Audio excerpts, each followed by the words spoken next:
It's a great day in SimWorld, everybody. Good morning and welcome to SimWorld Today. I'm B-Ron. Alongside me is my co-host Yells. Good morning, man. How you doing? Happy Tuesday, whatever day it is, man. I don't know. Man, I'm feeling good, man. I don't know what it is. I'm feeling exceptionally good this Good. Tuesday on Terrific Tuesday. Almost You said something almost else. slipped up. Almost said something else, man. Yeah, I'm feeling good. I'm feeling good.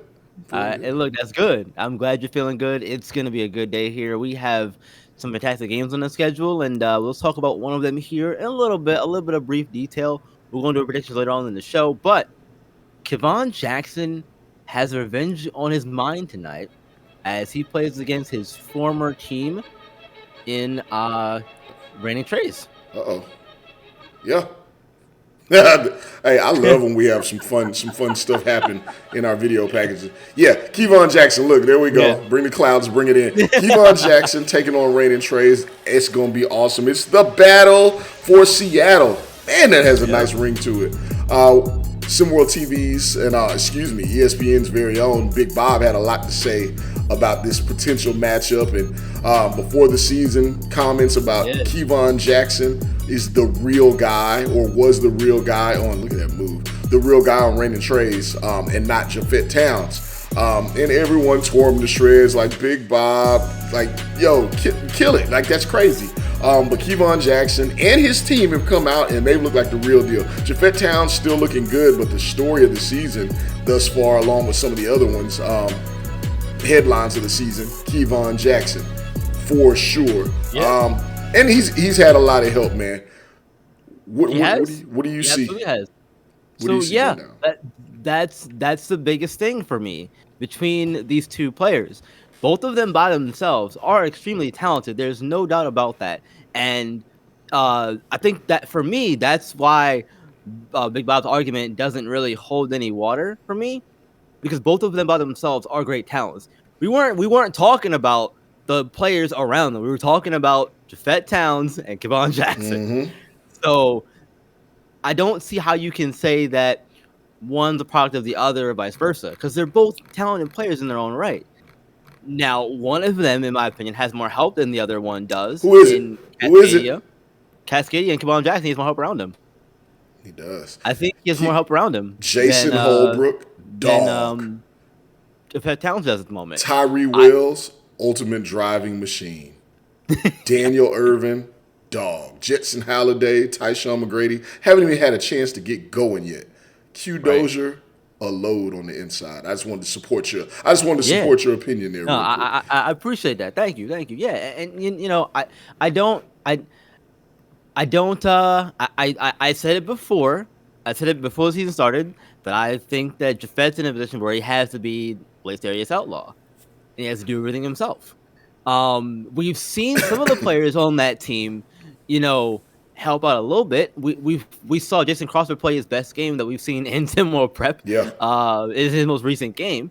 So if he can start to get going and help out Japhet Towns a little more, my stance may change on that. And you know, who knows? Maybe Cascadia and the Trays will eventually, butt heads more. But right now, Cascadia is hot. They're undefeated, and they're looking to go to 4-0 tonight. So on the topic of who's better though, I don't want to state it as that, but going back to that, you're absolutely right, and I stand right there with you, B. Ron. Cascadia, I just said all the help that I think that Kevon Jackson, the dunk god, has. And while I say all of this, he has proven to be more than just the dunk god. He's proven to be Yeah. more versatile, but he's got a lot. He's got a lot of ways to go in his game. That pick and Hmm. roll for him with his athleticism, moving north and south, it's a Yeah. hard stop. So we Critical. haven't had to see him work the perimeter. He's knocked down some jumpers. We haven't seen elite playmaking yet. We haven't seen pull-up game, no midi work, nothing like that. And I'm not saying it's not there, but what we have seen is him get into open space and good luck stopping him at the rim. On Japhet Yeah. Town's side, 3.7 assists, 21 points, 29.83 PER. Who else is on his team? Yeah, go ahead and say he's got Brandon Crawford. Great. Go ahead and say he has Jason Crosser. Cool. Go ahead and say he has Jimmy King. We have not seen any of these kids, have to be put in the forefront as a as a limelight for the team yet. They're still getting their footing under them. 15, 16, 17. None of them have been put in a spotlighted role. Like I said, when you come back and you talk Cascadia, Tyree Wells is already expected to be phenomenal. I would dare say that he's underperforming from all the hype that came into the season, Mhm. but he still looks pretty damn good. Jason Yeah. Holbrook, Mr. Basketball out of Washington, the kid can hoop. Like, let's not sleep there. Daniel Irvin, all the hype in the world coming in, and he hasn't done everything he needs to do yet, but we know what he's capable of. So Jafet Towns is still that guy. Bob, you're not right. The stats, just because the stats look good, you're not right, Bob. But Kevon Jackson, the dog. So now the question is, who wins this game tonight, though? Who wins the battle for Seattle, B-Ron? Who takes it home? Oh man, I was hoping to save this one for later, but we can do it right now. I'm gonna take Cascadia and stay undefeated. It's easy. No, no, Yeah. no insight behind that. Okay, fair No, enough. no. I've said all I need to say on that. Oh I wow, think I've that said all that I need to say on it. Okay, well I think for the sake of parity, I'm going Rain and Trays. I think Jafet Towns goes for 34 plus. okay, You want to put something on okay. that? I like it. You want to put a little something on 30 this? plus. Yeah, I 30 like plus. that. I said 34 to be honest. That's the number I think he ends up with. But I think he goes bonkers on this one. A lot of what I see when I watch these SimWorld prep games and when you watch prep Mhm. basketball, period, B-Ron, there's a lot of emphasis on offense and pretty playing and just getting the wins. You know what I don't see emphasis on? And the teams that I do, when I do see the emphasis on them, they're winners. Come on, you know where I'm going here. You Yeah, know what it is. Where's the yeah. emphasis not placed? That's fine. I'll jump in Defense, there. Defense, and I defense. don't Oh think no, anyone. I yep. don't think anyone's stopping Jafet Towns. I don't think anyone's concerned with stopping Rain and Trays on the other side. Cascadia, excellent squad. I love the coach out there. But I think it's hard enough to stop Jafet Towns, and if it's not your supreme focus, is stopping one guy. I think he's gonna light you up. Yep, yep. Totally agree with you. 100%, 100%. Um, so yeah, Cascade is gonna take this one, I think, and it'll be fun. I like But how you you know what? gossip. You know what else is fun though, man? Uh, guess. Yeah. Guess for fun, and we got one joining us today this morning. He is the coach of the Beast of the East, and also the chairman of the SimWorld Hoops coaching committee. Coach Asad Drayton. Good morning, Coach. Thank you for joining us. We appreciate it. What's up? What's up? What's up? And B-Ron, you got to do my intro like I'm a wrestler. You got to be like the season one inaugural champion, New Oh, you right. Brunswick's You right. very own You chairman right. of the coaches chairman. You gotta sauce me up, but I'll forgive you for that. That wasn't bad at all, though, Coach Drayton. I like That how was you pretty gave good. your own bio promo in there. It's nice, man. It's good to have you here. How you doing this Yeah. morning? Oh, I'm doing great. Uh, Back home, I'm in New York for the game against Gotham today. So Okay. Good. Any special plans? Anything that we may be excited to see for tonight's tip off with you taking on Gotham and your team? well, No when you surprises. back home, you got to put on your best digs and your best clothes. So expect to see a little bit more purple today than we usually wear. Oh, Okay. All right. Okay. somebody spent some ducats. Somebody went out and spent some dollars. Okay. All right. Well, You got your Tim's on and everything. Everything good. Got your Tim's on. You got your chopped cheese ready, Coach. Believe it or not, I'm from New Jersey, so I actually don't eat chopped cheese. I'm more of like a hoagie guy. And Okay. if I Okay. had to pick, I would go with a Philly cheesesteak over a chopped cheese. But that's my bias. Fair. Fair enough. mm, I don't even know. Will they let you back in Jersey after they hear this comment? Probably not. Oh my Wait. goodness. Hopefully no recruit. We hope the recruits are listening tonight, this morning. But for your sake, hopefully none of the faithful hear you say that. Anyhow, well, look, Oh man, man. we're glad to have you on this morning. A lot's been going on recently, man. A lot's been going Yeah. on. It's Yeah. really Absolutely. exciting to have you here as the SWHCA chairman. Let me ask real quick, man. You know how I get down. I just kind of get to the meat of things. prep, the most elite prep basketball league in the world. I think we can all stand on that when it comes Hmm. to SimWorld Prep. What do you make of everything that's kind of going on between coaches, players, a lot of that going on? And what do you, more importantly, to not be on the drama end of it, what do you hope to see from the coaches' relationships with players and where this takes players' careers? I would really hope that as a forefront, the coaches and the players become better together as a unit. I understand that sometimes people are gonna say things and do things that aren't in a favorable light for either party. But I would hope that all relationships are symbiotic. The coaches need the players need the coaches. And in order for any process or any relationship to move forward, both parties have to understand the roles that they're playing. I'm not for coaches talking to anybody out the side of their neck. I'm not for players talking to anybody out the side of their neck because I want it to be respected and I want my players to respect me. In order for that to happen, both parties have to understand the roles that they're playing. And sometimes you're not going to get the playing time that you want. Sometimes you're not going to be used in the way that you want. Yep. Exactly. Yeah, yeah. And speak to that a little bit more in terms of, you know, getting the time you want, getting the things that you want as a player. From a coach's perspective, how difficult is that balance to have? Because there are, nine other guys on the team who also need minutes, also need playing time. They You all have to feel they're number manage. one. Right. They all feel like they're, the best thing since sliced bread, How does that how hard is that to manage? Or how hard can that be to manage if you have someone who's more, let's say, difficult to deal with or not?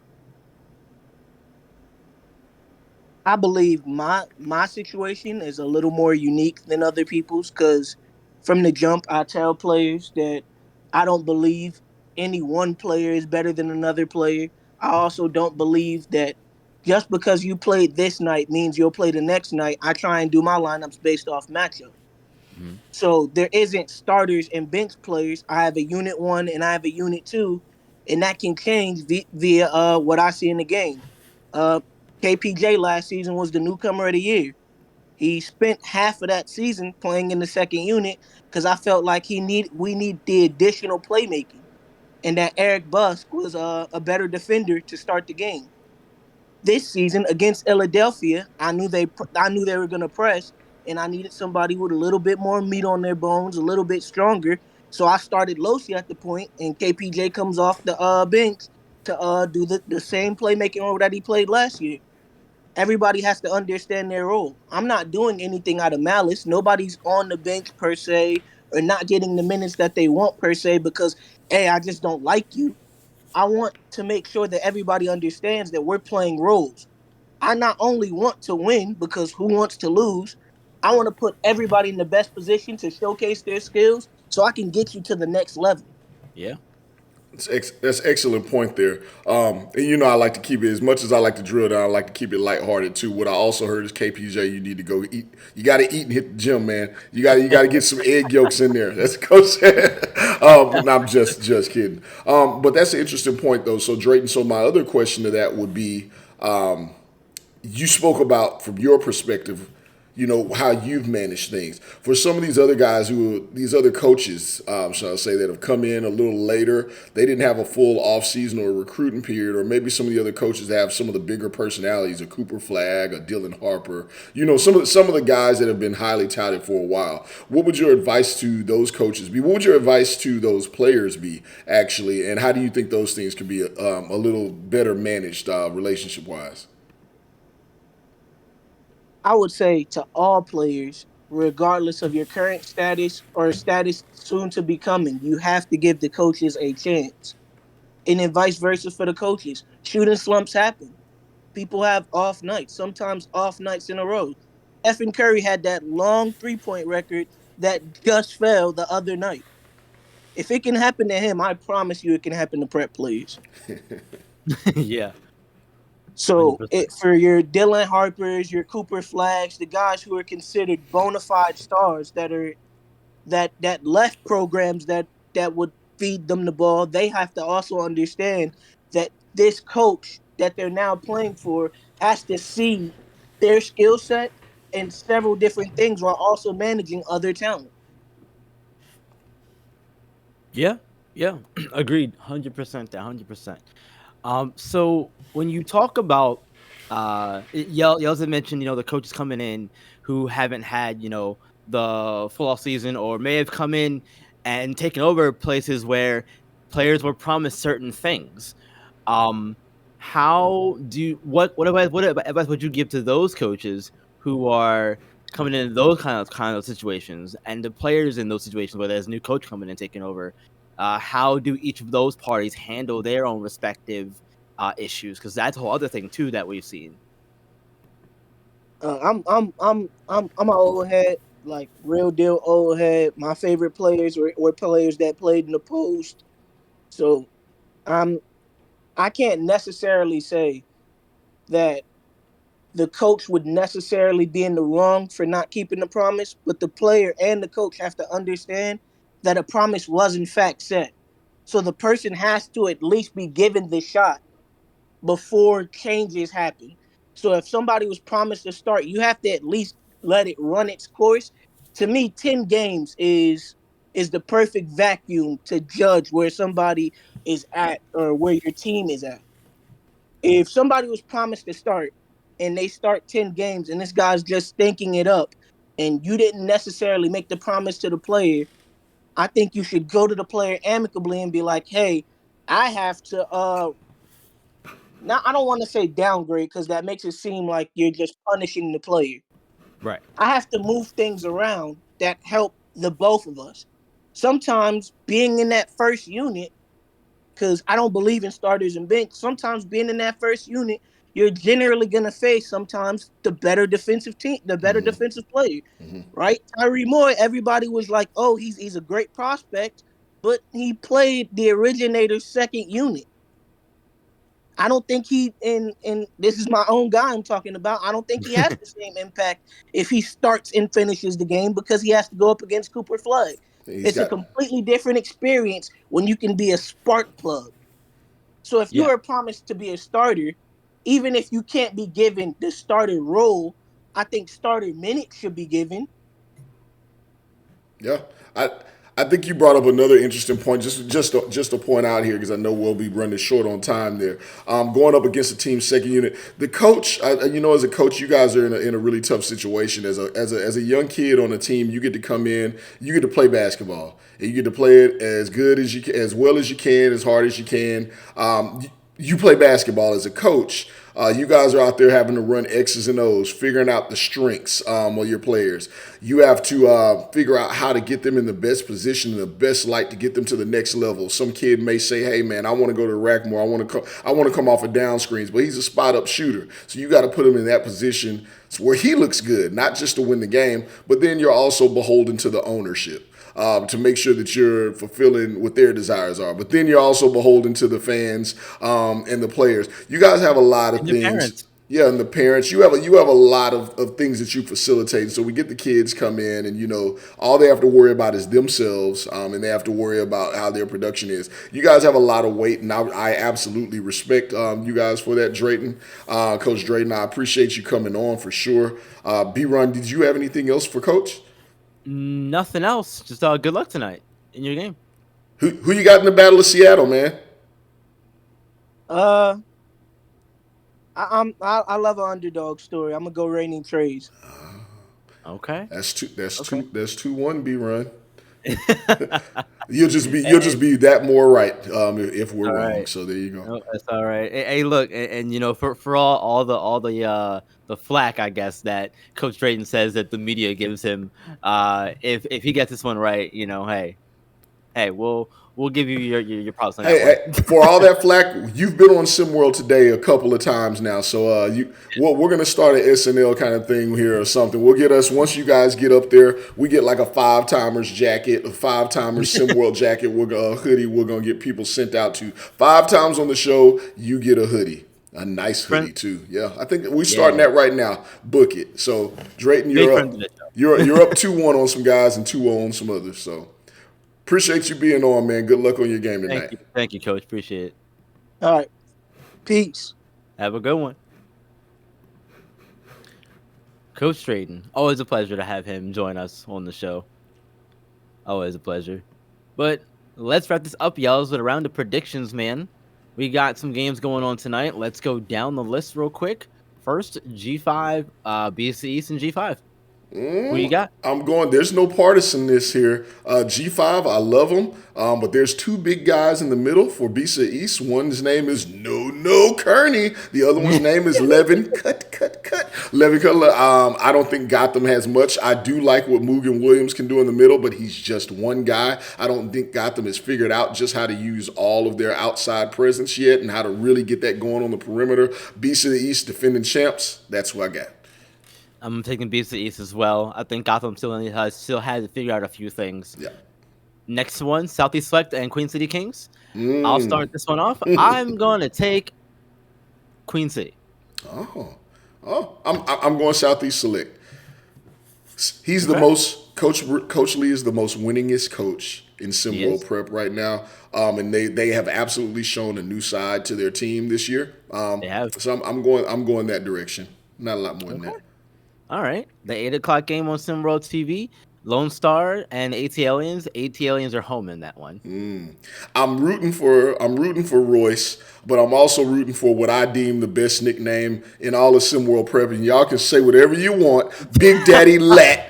Arthur Lattimore. He's superseded King Arthur, Big Daddy Lat, Ronnie Shanahan, Mardon. Look, and they have Big Daddy Lat and Nene on the same team. I'm going Lone Star. I'm going Mr. Dobbins. I want to see him over there with that big hat on the sideline. Yeah, Lone Star.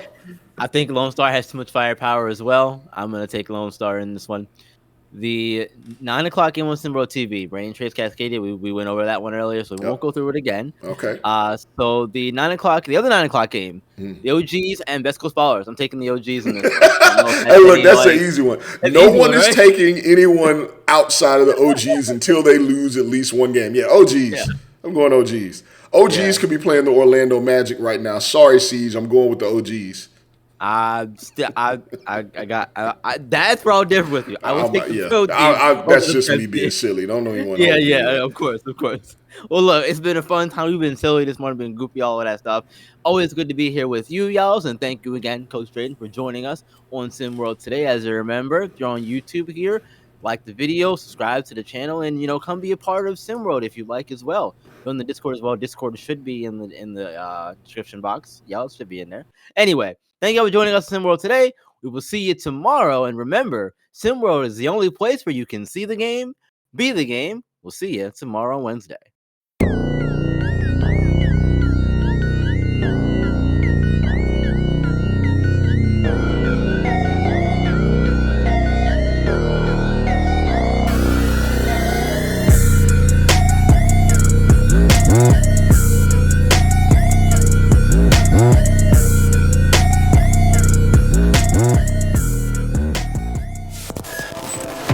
This has been a presentation